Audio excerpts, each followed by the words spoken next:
नमस्कार दोस्तों, unique classes में आपका स्वागत है। आज हम शुरू करने वाले हैं भारत में शिक्षा का विकास। इससे संबंधित देखते हैं कौन कौन से एमसीक्यू बन सकते हैं। पहला है, निम्नलिखित का सही क्रम क्या है। पहला, चार्ल्स वुड का डिस्पैच। दूसरा, शिक्षा की सार्जेंट योजना। तीसरा, सैडलर विश्वविद्यालय आयोग। चौथा, हंटर शिक्षा आयोग। आप सभी क्वेश्चन में सबसे पहले पॉज करिए, फिर एक बार ट्राई करिए क्या ये हो सकता है आपसे, और उसके बाद में आगे बढ़िए। तो इसमें सबसे पहले देखते हैं ये कब कब आए हैं। चार्ल्स वुड का डिस्पैच 1854 में आया है, इसलिए सबसे पहले यही होना चाहिए, चार्ल्स वुड का डिस्पैच। शिक्षा की सर्जेंट योजना ये 17 में आया है। शिक्षा की सर्जेंट योजना ये 1944 का है। सैडलर विश्वविद्यालय आयोग 1917 है, और हंटर शिक्षा आयोग है 1882। तो सबसे पहले कौन होगा, चार्ल्स वुड का डिस्पैच होगा 1854। उसके बाद में होगा फोर्थ वाला 1882 हंटर योजना। तो कौन सा सही है, 14 किस में है, बी में। बी सही है ऑप्शन इसका, 1432। क्वेश्चन 2 है, निम्न में से कौन सा कथन चार्ल्स वुड का डिस्पैच के बारे में सही नहीं है। नहीं पे ध्यान देना, कौन सा गलत है बताना है चार्ल्स वुड डिस्पैच के बारे में। पॉज करिए फिर देखिए। सबसे पहला इसमें है, इसे भारतीय शिक्षा का मैग्ना कार्टा कहा जाता है। इसने स्त्री शिक्षा तथा व्यावसायिक शिक्षा की आवश्यकता पर बल दिया। तीसरा, इसने यह घोषणा की कि सरकार की शिक्षा नीति का उद्देश्य पाश्चात्य शिक्षा का प्रसार करना है। चौथा, इसकी सिफारिश पर 1857 में कलकत्ता, बम्बई, मद्रास में विश्वविद्यालय खोले गए। तो कौन सा गलत है, इनमें से कोई नहीं गलत है, क्योंकि शिक्षा का मैग्ना कार्टा किसको कहा जाता है, भारतीय शिक्षा का चार्ल्स वुड डिस्पैच को कहा जाता है। स्त्री शिक्षा और व्यावसायिक शिक्षा पर पहली बार बल किसने दिया, चार्ल्स वुड का डिस्पैच। इसके बाद में सरकार की नीति का उद्देश्य पाश्चात्य शिक्षा का प्रसार करना भी इसमें था, और 3 विश्वविद्यालय खोले गए थे 1857 में, कलकत्ता, बम्बई और मद्रास, जिनकी 3 प्रेसिडेंसी थी वहाँ पे। ठीक है, तो क्वेश्चन 3 पे आते हैं। क्वेश्चन 3 है, सूची 1 का सूची 2 से मिलान करना है। इसमें सबसे पहला है, ए में है वारेन हेस्टिंग, बी वेलेजली है, सी जोनाथन डंकन है, और डी राजा राम मोहन राय। और दूसरी तरफ पहला है Banaras Sanskrit college, Calcutta Hindu college, fort William college और कलकत्ता मदरसा। अब आप एक बार मिला के देखिए पॉज करके, इसका सही जवाब क्या हो सकता है। तो वारेन हेस्टिंग, कोई एक क्या आप जान सकते हैं, कोई एक यदि आपको पता हो तो फिर मिलाइए ऑप्शन में कौन सा सही निकल के आ रहा है, या 2 आपको पता है, इससे भी आइडिया लग जाता है।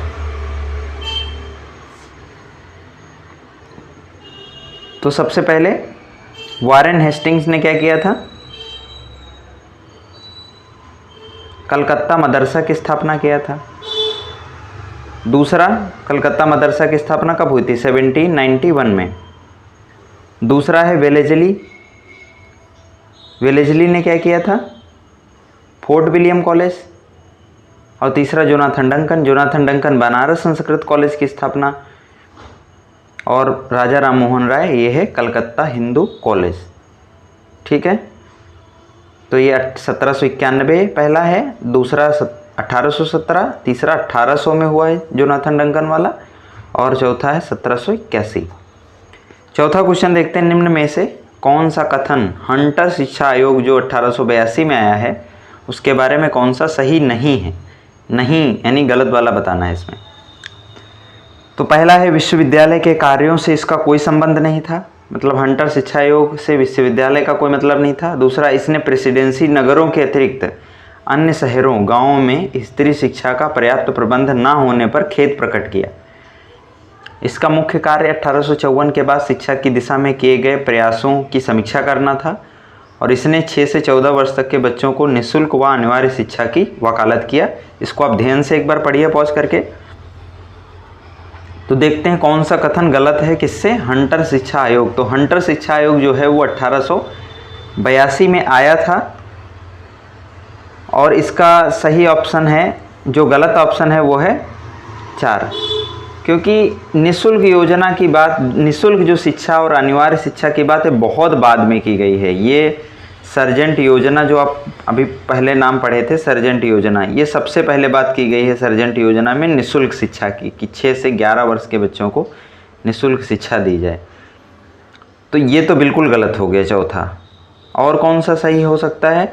तो हंटर शिक्षा आयोग जो गठित हुआ था 1882 में, उसका मुख्य कार्य यही था कि जो 1854 में शिक्षा की दिशा में प्रयास किए गए 1854 के बाद में, उसकी समीक्षा करें। तो इसी ने बताया था कि स्त्री शिक्षा का जो पर्याप्त प्रबंध है प्रेसिडेंसी नगरों में तो हुआ है, लेकिन गाँव में बिल्कुल भी नहीं है या अन्य शहरों में नहीं है। इसके लिए खेद प्रकट किया था। और विश्वविद्यालय के कार्यों से इसका कोई संबंध नहीं था। ये सही है क्योंकि ये प्राइमरी शिक्षा से संबंधित था। ठीक है, तो क्वेश्चन नंबर 4 तक हमने देख लिया। इसका सही ऑप्शन कौन सा है? केवल 4, बी। 5वां क्वेश्चन है, भारतीय विश्वविद्यालय अधिनियम के संबंध में कौन सा कथन सही नहीं है? पहला, सर टॉमस रैले द्वारा गठित आयोग की सिफारिश पर 1904 में यह अधिनियम पारित हुआ। दूसरा, विश्वविद्यालय के उत्थान के लिए 5 लाख रुपए प्रतिवर्ष की दर पर 5 वर्ष के लिए स्वीकृत किए गए। और तीसरा, इस अधिनियम द्वारा विश्वविद्यालयों में सरकारी नियंत्रण अत्यधिक कड़ा कर दिया गया। और चौथा, महात्मा गांधी ने इसे राष्ट्रीय शिक्षा को पीछे की ओर ले जाने वाला अधिनियम कहा। तो इसमें से कौन सा कथन, ये यूपीएससी में क्वेश्चन आ चुका है, तो कौन सा इसमें सही हो सकता है?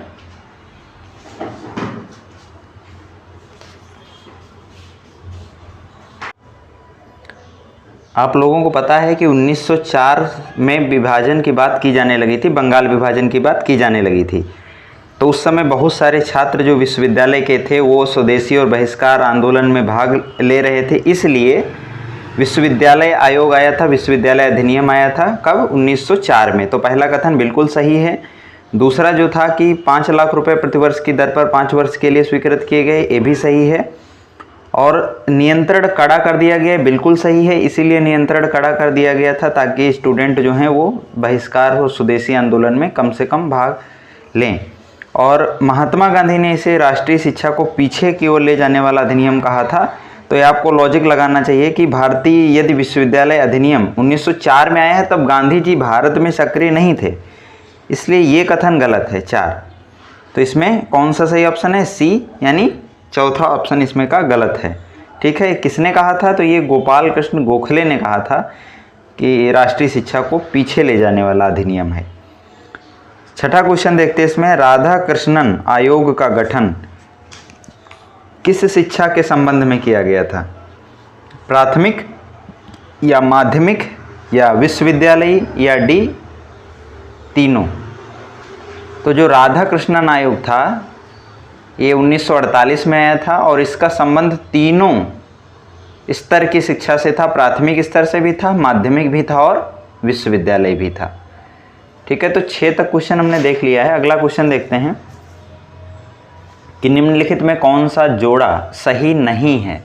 भगवत गीता का अंग्रेजी अनुवाद वारेन हेस्टिंग्स, अभिज्ञान शाकुंतलम का अंग्रेजी अनुवाद विलियम जोन्स, 1778 में संस्कृत व्याकरण हॉलहेड, गीता के प्रथम अनुवाद की प्रस्तावना चार्ल्स विल्किंस।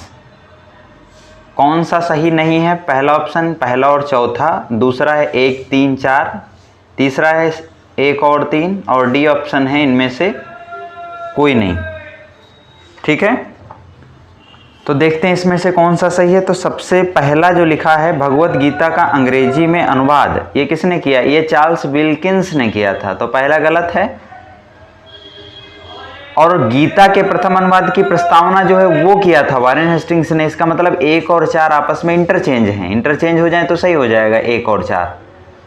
और दूसरा विज्ञान शाकुंतलम का अंग्रेजी अनुवाद विलियम जोन्स बिल्कुल सही है। और 1778 में संस्कृत व्याकरण ये हॉलहेड ये बिल्कुल सही है। तो गलत बताना था, कौन सा गलत है? 1 और 4। सही जवाब क्या होगा इसका? 1 और 4 को यदि इंटरचेंज कर देंगे तो चारों सही हो जाएंगे। क्वेश्चन 2 पे आते हैं, अगले क्वेश्चन पे आते हैं। यानी टोटल क्वेश्चन कितने हो गए? 7 हो चुके हैं। 8वां क्वेश्चन, कौन सा कथन सही है बताना है इनमें से? विलियम जोन्स द्वारा स्थापित एशियाटिक सोसाइटी संस्था द्वारा एशियाटिक रिसर्चेज नामक पत्रिका के माध्यम से भारत के अतीत को प्रकाश में लाने का कार्य किया गया, पहला ऑप्शन है। दूसरा इसमें है सैडलर आयोग का यह विचार था कि यदि विश्वविद्यालय शिक्षा का सुधार करना है तो माध्यमिक शिक्षा का सुधार करना आवश्यक है। अब इसमें से अब बताइए कौन सा कथन सही है, केवल एक या केवल दो या एक और दो, दोनों या इनमें से कोई नहीं। तो बिल्कुल ये दोनों सही कथन है। विलियम जोन्स द्वारा स्थापित एशियाटिक सोसाइटी की स्थापना की गई थी और इसके द्वारा एक पत्रिका भी निकाली गई थी एशियाटिक रिसर्चेज, और इसको भारत का जो अतीत था उसको प्रकाश में लाने का कार्य किया गया था। इसीलिए अभिज्ञान शाकुंतलम आदि की फिर से व्याख्या की गई थी, उसका अनुवाद किया गया था अन्य भाषाओं में। सैडलर आयोग का विचार इसमें दिया गया कि अब विश्वविद्यालय शिक्षा का सुधार करना है तो माध्यमिक शिक्षा का सुधार करना जरूरी है, ये भी बिल्कुल सही है। तो इसमें सी 1 2 दोनों हैं सही। अगला क्वेश्चन देखते हैं, क्वेश्चन नंबर 9। निम्नलिखित कथनों पर विचार कीजिए तथा सही विकल्प का चुनाव करो। सबसे पहले नेशनल काउंसिल ऑफ एजुकेशन या राष्ट्रीय शिक्षा परिषद की स्थापना 15 अगस्त 1904 को हुई थी। दूसरा है इसकी स्थापना सद्गुरु दास बनर्जी ने किया था। तो कौन सा कथन सही है? तो इसकी स्थापना जो है राष्ट्रीय शिक्षा परिषद, ये ध्यान देना है, यदि टीचिंग का कोई एग्जाम है आपका तब तो ये बहुत ज़्यादा ध्यान देना है इस पर कि इसकी स्थापना किसने किया था। राष्ट्रीय शिक्षा परिषद सद्गुरु दास बनर्जी ने किया था और ये 15 अगस्त 1906 में इसकी स्थापना की गई थी। तो ये पहला गलत है, दूसरा सही है। तो कौन सा सही होगा? ऑप्शन बी केवल 2। क्वेश्चन नंबर नेक्स्ट है 10 नंबर है कि निम्नलिखित कथनों में कौन से कथन सही नहीं है। पहला, भारत की शैक्षणिक नीति में फिल्टरेशन थ्योरी के प्रतिपादक विलियम बेंटिंग थे। दूसरा है मैकाले के स्मरण पत्र द्वारा आधुनिक शिक्षा प्रणाली की नींव पड़ी। तीसरा, भारत में अंग्रेजी शिक्षा विलियम बेंटिंग के समय शुरू हुई। और चौथा, भारत में आंग्ल शिक्षा के समर्थक मुनरो एवं एल्फिंगटन, जबकि एच.सी. प्रिंसेप पाश्चात्य शिक्षा के समर्थक थे। तो चौथे में कौन सा कथन सही नहीं है, गलत है। तो आपको पता होगा फिल्ट्रेशन थ्योरी बहुत ही फेमस है। फिल्ट्रेशन थ्योरी किसने दिया था? यही गलत हो गया पहला, ठीक है। फिल्ट्रेशन थ्योरी मैकाले ने ही दिया था। और बाकी जो इसमें लिखे हैं मैकाले के स्मरण पत्र द्वारा आधुनिक शिक्षा की नींव पड़ी, है बिल्कुल सही है। भारत में अंग्रेजी शिक्षा विलियम बेंटिंग के समय शुरू हुई थी और भारत में आंग्ल शिक्षा के समर्थक मुनरो और एल्फिंगटन, जबकि जो प्रिंसेप थे वो पाश्चात्य शिक्षा चाहते थे और मुनरो एल्फिंगटन ये आंग्ल शिक्षा के समर्थक थे। आंग्ल प्राच्य विवाद पढ़ा होगा आपने। तो इसमें से कौन सा गलत था? पहला ही गलत हो गया। फिल्ट्रेशन थ्योरी आपको याद रखना है, कौन? मैकाले। और लास्ट क्वेश्चन इसका है डी.के. कर्वे के बारे में कौन सा कथन सही नहीं है? गलत बताना है डी.के. कर्वे के बारे में। तो डी.के. कर्वे इसमें पहला है, इनके प्रयत्नों से बम्बई में प्रथम महिला विश्वविद्यालय की स्थापना हुई। और दूसरा है, इन्होंने विधवाओं के उत्थान के लिए विधवा विवाह प्रतिबंध निवारण मंडली की स्थापना किया। और इसका तीसरा है 1958 में इन्हें भारत रत्न दिया गया। तो कौन सा सही है इसमें कथन है? केवल एक सही है या केवल 2 या केवल 3 या कोई नहीं सही है? तो ये 5 का डी, यानी कि इनमें से कोई नहीं, ठीक है। कौन सा गलत बताना था? तो कोई गलत नहीं, यानी कि तीनों ही सही हैं। बम्बई में पहला महिला विश्वविद्यालय की स्थापना किसके समर्थन से हुआ था? डी.के. कर्वे, ये उस समय के समाज सुधारक थे। इन्होंने विधवाओं के उत्थान के लिए विधवा विवाह प्रतिबंध निवारक मंडली की स्थापना किया था और इन्होंने खुद एक विधवा स्त्री से विवाह किया था। 1958 में इन्हें भारत रत्न दिया गया था, ये भी बिल्कुल सही है, ठीक है। अब कुछ और चीज़ें जान लेते हैं इसमें कि इतने क्वेश्चन डिस्कस कर लिए। कुछ चीज़ें और, जैसे एक चीज़ ध्यान रखनी है आपको, कोठारी आयोग कब गठित हुआ था? तो 1964 में हुआ था। राष्ट्रीय शिक्षा नीति पहली कब आई थी? 1968 में आई थी, जिसमें 6% GDP का शिक्षा पर खर्च करने की बात की गई थी। और राधा कृष्णन आयोग 1948 में गठित हुआ था। इसी तरह से डंकन एजुकेशनल सोसाइटी जो है, डंकन एजुकेशनल सोसाइटी, ये तिलक हैं इससे संबंधित। हिंदू कॉलेज, अलेक्जेंडर डफ, डेविड हेयर और राजाराम से इससे संबंधित हैं हिंदू कॉलेज। इन तीनों लोगों का योगदान है। धार्मिक शिक्षा से संबंधित हैं मदन मोहन मालवीय। मुस्लिम एंग्लो ओरिएंटल कॉलेज जो है, ये अजमेर में इसकी स्थापना सबसे पहले हुई थी 1817 में।